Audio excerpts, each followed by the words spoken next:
guys, it's like one of my first ever proper leg days, and yeah, so I'm recording it so you guys can see it. But yeah, inshallah, it's gonna definitely go up, inshallah. Right now we start low, we work our way up slowly, inshallah. But yeah, as you can see, I'm sweating. My boys came as well from school. I met them here. But inshallah, we're back again. We have to do leg extensions, leg press, and we do abs today as well. But yeah, I can't lie, I need to do more research into all this stuff because I feel like it's important to enter something. Research. Now that I'm consistent and I'm dedicated to this, inshallah, I can do that deeper research. Guys, on the weekend, my parents are like, we have to work downstairs in front of them because they want our company.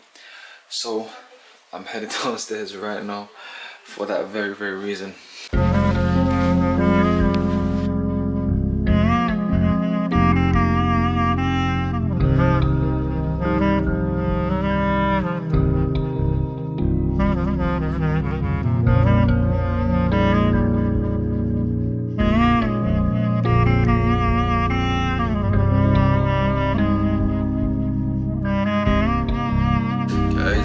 I've literally been here the whole day, literally just working on the business and trying to upload a YouTube video as well. I didn't know how long it would actually take to upload a YouTube video with like very minimal editing. But yeah, it actually takes time. I've read 8 pages of Think and Grow Rich. I have 2 more pages to read. I'll read that today, inshallah. I've gone to the gym, alhamdulillah, and I am literally done also 2 more ads. Actually, I did 3 ads in total. So basically, the first ad I created was maybe a day ago on Friday. However, it wasn't fully finished. So I did 3 ads, if you include that one. I have 2 more ads to do. I think I might do that today. It's about 11. So no, it's flipping 11:57 right now. So I have 3 minutes till the next day. However, I think I might stay awake and do the ads. I think it'd be better for us to do the ads. But one thing I realised is that I do overestimate my work ethic, which is not a good thing because I need to know myself and understand myself. I'm 19 years old, I need to start to understand how I actually am and not some fake thing, you get me? And so I don't know if I can do it.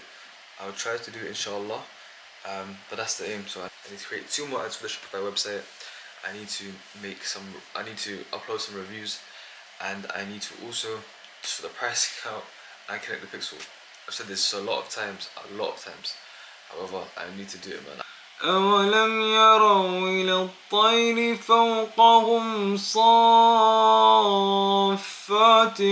ويقبضن ما يمسكهن إلا الرحمن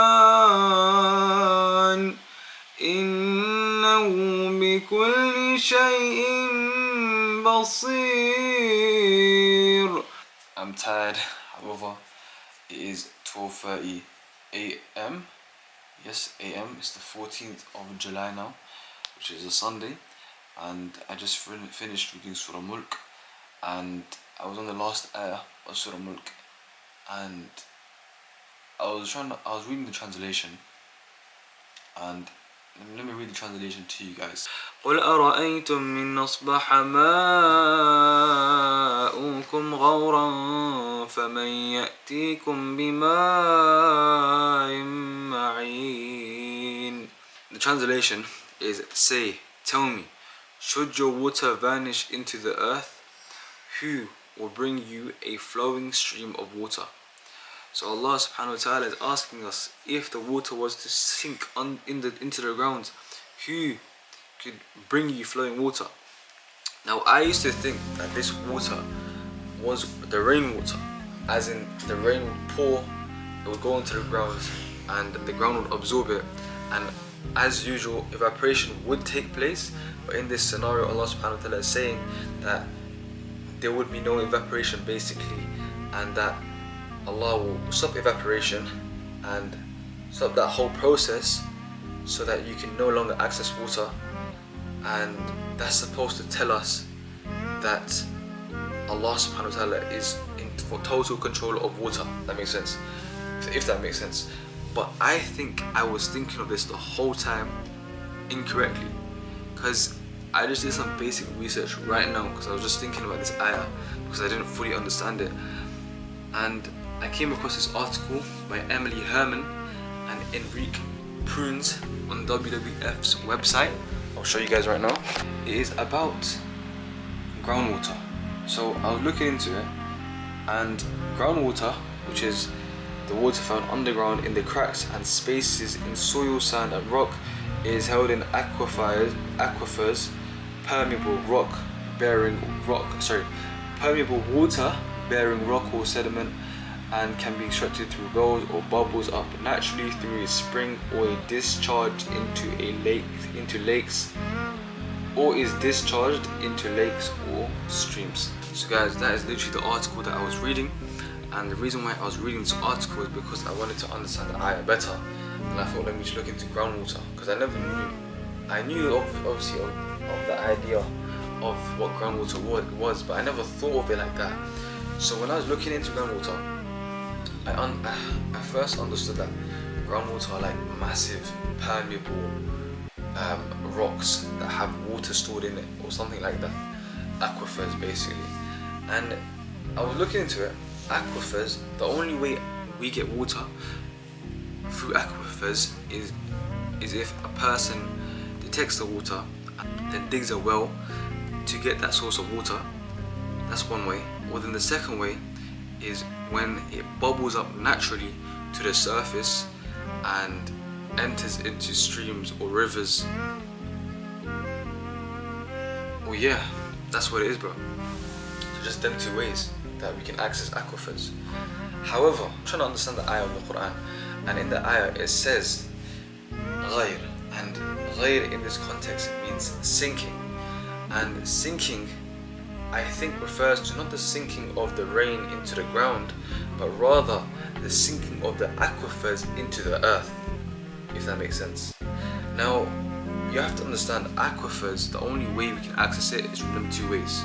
The bubbling up to the surface, which is directly Allah subhanahu wa ta'ala's control, because obviously who else can bubble up the aquifers to the surface, because the aquifers are massive, all of that. I don't know how this works, but I'm assuming nobody can actually do that. And obviously the second way is by detecting the water, the aquifers, and then digging a well. So technically we can only, as human beings, can only get aquifers in one way, and that's by detecting the water and digging wells. Now just imagine if Allah subhanahu wa ta'ala created these aquifers slightly deeper and sunk them into the earth. These aquifers would no longer be accessible. We don't have the ability to keep on drilling to the center of the earth.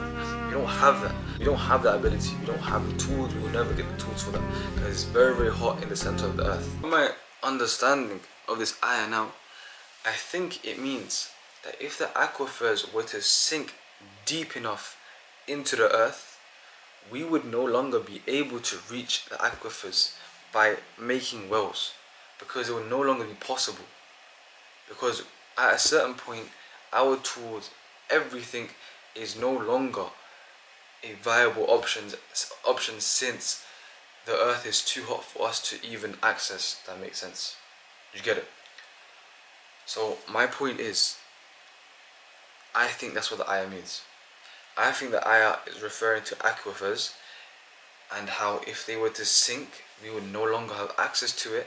And because aquifers are our main source of replenishing lakes and streams, which is the flowing water that Allah subhanahu wa ta'ala is referring to in the Quran, in that ayah, we will no longer have access to flowing water. And so let's read the ayah one more time, and then I think now you guys will probably understand it. So tell me, if your water were to sink away, who then can supply you with flowing water? Now understand that. Literally that makes so much sense now. Like, if the water were to sink, as in the aquifers were to sink, as they are water sources, who then can supply you flowing water? Aquifers supply flowing water, and Allah subhanahu wa ta'ala is sinking the aquifers now. Allah subhanahu wa ta'ala is just sinking it. And that's it, we're done, bro. We don't have access to water at all. Bro, like literally from that ayah, Like, I understand how powerless we are. We don't have any control, bro. Bro, just deep in. If that water was just slightly below our reach, we have no access to water, bro. Zero. That's mad. But yeah, guys, I hope that makes sense. That alhamdulillah finally makes sense to me. And yeah, comment below if you guys think I've said anything wrong. This is just my opinion, or my opinion of the tafsir of the ayah with research from WWF. And yeah, and aquifers and all of that. But yeah, guys, so that's just a little thing from me. And inshallah, you guys found it beneficial. And if you want me to do more like this, of my opinion on some tafsir and whatever, then do let me know in the comments. Anyways, guys, jazakallah khair.